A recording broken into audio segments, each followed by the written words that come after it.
तो बच्चों, आज की इस वीडियो में हम बात करेंगे क्लास 9th का जो कॉमन कंपार्टमेंट एग्ज़ाम हुआ था सेशन 2023 का, उसके पेपर को विद सॉल्यूशन। ठीक है, अगर आपको मैथ की तैयारी करना है तो सभी चैप्टर के most important question, assessment, mid term paper, practice paper, last year का एनुअल पेपर और लास्ट ईयर का कंपार्टमेंट पेपर, इस सेशन का एनुअल पेपर, दोनों शिफ्ट के question paper with solution upload हैं। कमेंट में लिंक मिलेगी, ओपन करके आप देख सकते हो, तो कमेंट को चेक कर लेना। ठीक है, तो फटाफट देख लो, सेम ऐसे पैटर्न में आपका पेपर आएगा। ध्यान से देख लो क्वेश्चन को और सॉल्यूशन को। ठीक है, ध्यान से देखना।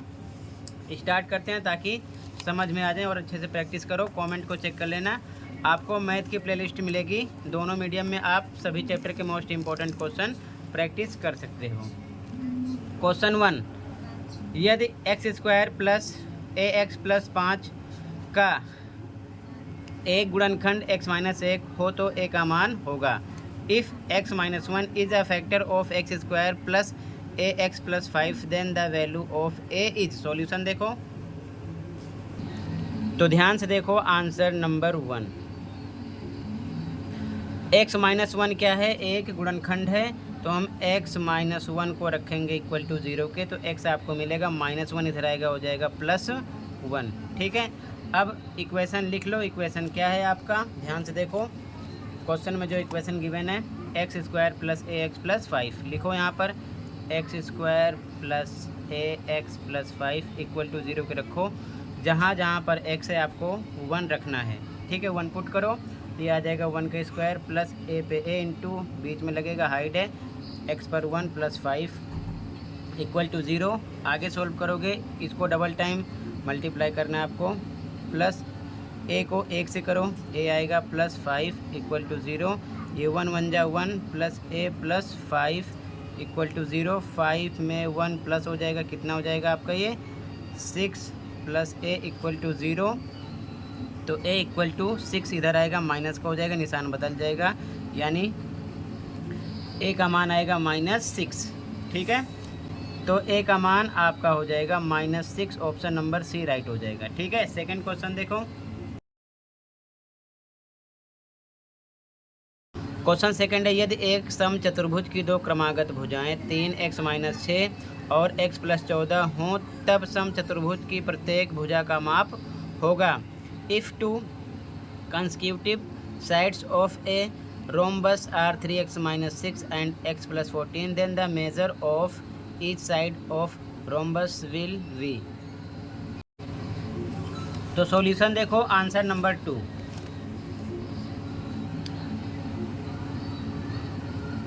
अगर ये सम चतुर्भुज है तो सारी भुजाएं क्या होंगी बच्चों? समान होंगी। ठीक है, तो करना क्या है, दो पता है, दोनों एक दूसरे के इक्वल होंगी। ठीक है, तो इन दोनों को हम एक दूसरे के क्या कर देंगे? इक्वल। 3x - 6 इक्वल x + 14 करेंगे, x + 14।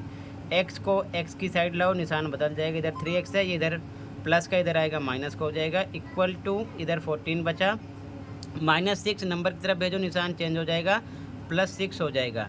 3x में से ये 1x है, माइनस करोगे आएगा 2x इक्वल टू ये आ जाएगा 20। तो x इक्वल टू 20/2 डिवाइड करोगे आ जाएगा 10। ठीक है, तो आंसर होगा 10। ठीक है, यहाँ पर आपका ए ऑप्शन राइट हो जाएगा। अगला क्वेश्चन, मूल बिंदु का निर्देशांक है, the coordinates of origin is. तो हमेशा बच्चों यहाँ पर होता है जहाँ पर एक दूसरे को ये कट करते हैं, 0 0 होता है, हमेशा ध्यान रखना। ठीक है, डी ऑप्शन राइट हो जाएगा। क्लियर है? आगे देखो, क्वेश्चन नंबर 4, √32 डिवाइड √2 बराबर है √32 डिवाइड √2 इज इक्वल टू। ध्यान से देखो इसका solution, answer 4, answer number 4।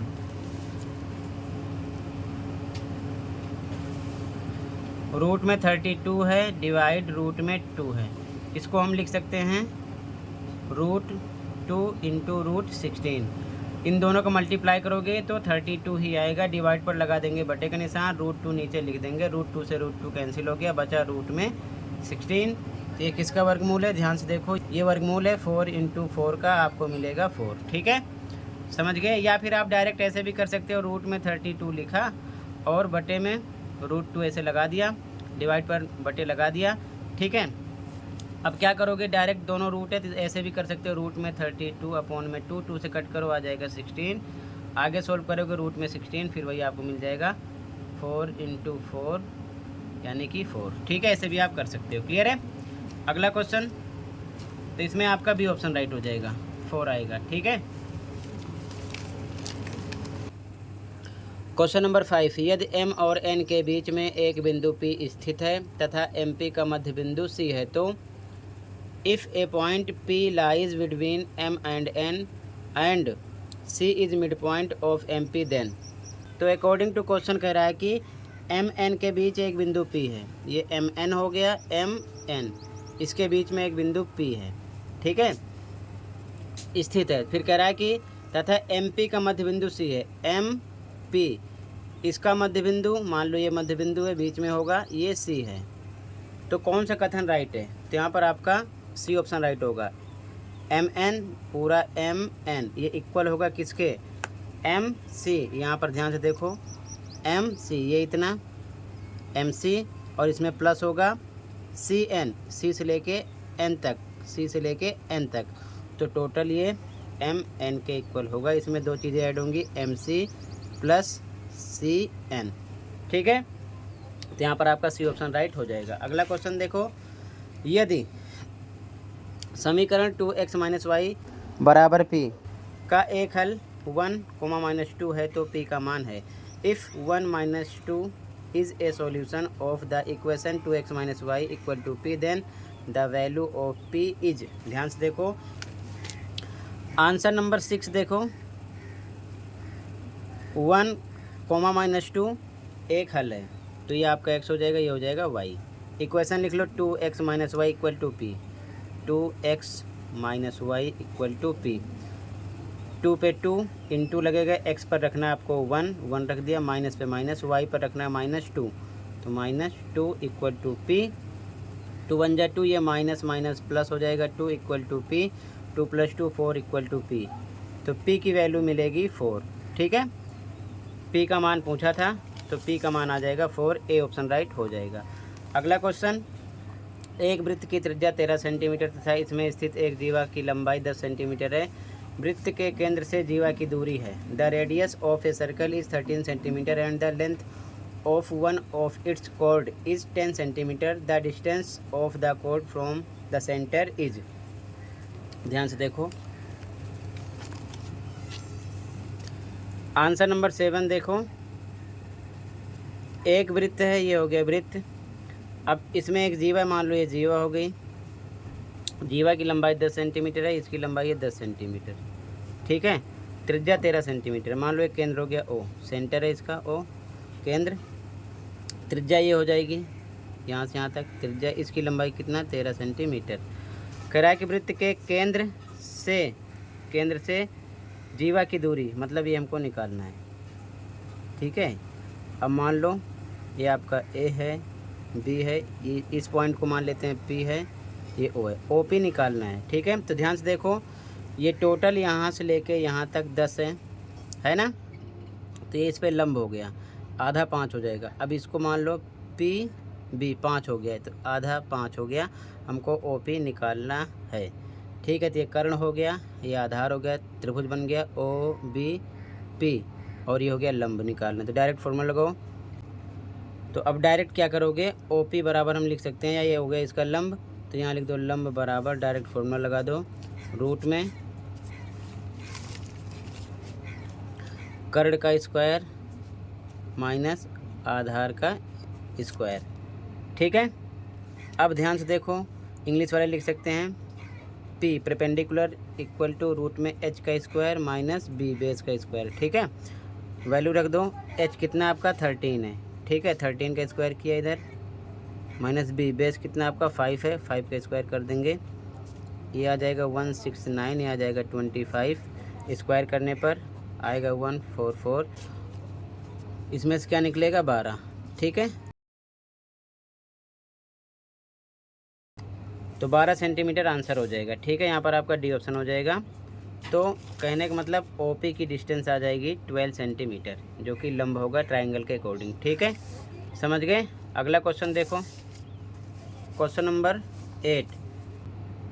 Question 8, दी गई आकृति में यदि AB बराबर DC और angle ABD equal angle CDB है, तो ट्राइंगल ABD सर्वांगसम है। ठीक है, ट्राइंगल CDB के सिद्ध करने के लिए सर्वांग समता का कौन सा नियम लागू होता है? In the given figure if AB equal to DC and angle ABD equal to angle CBD, which congruence rule would apply to prove triangle ABD congruence triangle CDB। अब ध्यान से देखो, यहाँ पर 4 ऑप्शन दिए गए हैं। ठीक है, तो सबसे पहले ऐसे ही समझ जाओ, ये साइड 2 ट्राइंगल हैं, एक ये है एक ये है। ठीक है, इसका नाम है ABD पहला ट्राइंगल, दूसरा CDB ये वाला। ठीक है, अब ध्यान से देखो, दोनों ट्राइंगल में ये साइड इसके इक्वल शो है, मतलब एक साइड इक्वल हो गई। ये एंगल इसके इक्वल है, एक एंगल इक्वल है, और ये साइड दोनों में कॉमन है, मतलब उभयनिष्ठ है, तो दोनों ये भी दोनों में इक्वल होगी, तो मतलब ये भी साइड इक्वल हो रही है। तो कौन सा रूल अप्लाई हो रहा है? Side angle side. A option right हो जाएगा। ठीक है, साइड एंगल साइड, ये साइड इसके इक्वल, ये एंगल इस एंगल के इक्वल, ये साइड कॉमन है, तो side angle side, 2 side equal हो रही है और एक एंगल। ठीक है, ये ऑप्शन राइट हो जाएगा। ओके, आगे देखो,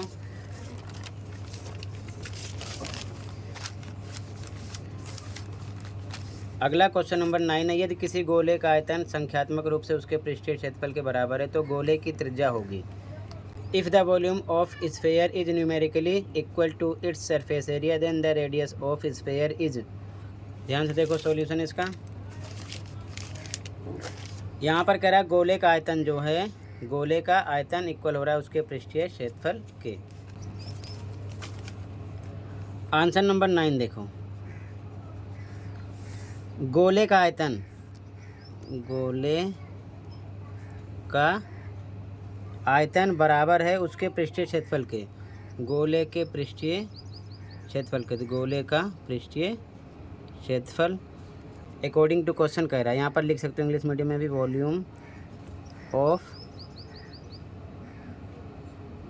स्फीयर इक्वल है सरफेस एरिया ऑफ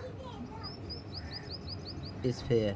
ठीक है, अब इसका फॉर्मूला इस साइड अप्लाई कर दो, कितना होता है 4/3 पाई r क्यूब, और पृष्ठीय क्षेत्रफल का फॉर्मूला इस साइड अप्लाई कर दो, कितना होता है 4 पाई r स्क्वायर। अब ध्यान से देखो, यहाँ पर 4 पाई r स्क्वायर है, यहाँ पर 4 पाई r क्यूब है ना, तो 4 पाई r क्यूब ये पूरा कटेगा, यहाँ केवल r 1 टाइम बचेगा, तो ये हो गया r/3 इक्वल, इधर क्या बच रहा है 1, बाई 1 लगा के क्रॉस मल्टीप्लाई कर सकते हो, तो r आपको मिल जाएगा 3।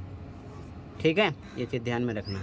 यहाँ पर देख लो r 3 टाइम है, इधर r 2 टाइम है, तो 2 टाइम कट गया, r 1 टाइम बचा है, बाकी 4 पाई सेम है, कट गया है। ठीक है, r 3 मिल जाएगा इसमें आपको।